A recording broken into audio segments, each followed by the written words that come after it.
Bugun ayollarimiz uchun to'g'ri keladigan Leapmotor Sion avtomobilimizni obzorini ko'ramiz.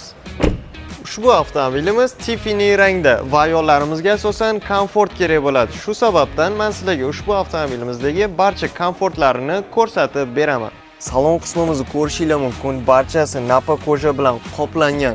Undan tashqari ikkita monitori bor.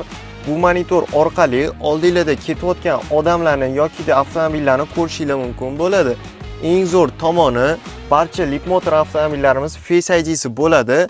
Bu 3 ta imkoniyatni bajara oladi. Ya'ni birinchisi 7 tagacha odamni eslab qoladi. Sizlar rulga o'tirishinglar bilan rulni, sideniya, bokovoylarni, barcha komfortlarni sizlarga moslab beradi. Ikkinchisi esa agarda rulda uxlab qoladigan bo'lsangiz, sizlarni avtomatik uyg'otadi. Agar uyg'onmasangiz, o'zi sekin polosadan chekkaga olib to'xtaydi.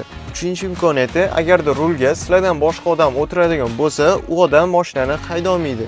Bu yoqdan ssenariy degan prilojeniyani ichiga kirib, rejim optdan yoqib qo'yadigan bo'lsangiz, sizlardan boshqa odam mashinani haydolmaydi.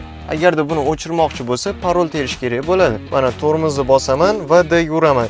Tormozdan oyog'im bossam, mashina yurmaydi. Sababi rejim opti funksiyamizni yoqib qo'yganmiz. Bekorga ayollarimiz uchun mos demadim. Bu yoqda 360 kamerasi bor. Parkovka qilishga umuman qiynalmaysizlar. Ya'ni mana 360 gradus polniy mashinani atrofini ko'rsatadi. Xohlasanglar mashinani tegini ham ko'rsatadigan qilsa bo'ladi. Bu yoqda har tomondan ko'rsa bo'ladi. Ko'ryapsizlarmi? Ayollarimizga yana bir yoqadigan funksiyalardan biri bu podsvetkalari borligi. Ya'ni botdan xohlagan ranglarni qo'ysanglar bo'ladi. Undan tashqari avtoga qo'yib qo'yadigan bo'lsak, bu muzikaga moslab turib o'zi o'zgaradi.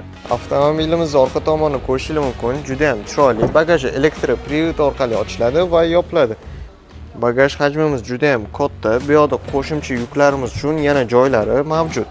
Shu videoni sizga avtomobil olib beradigan insonga jo'natib qo'ying. Like, podpiska bosish esdan chiqmasin.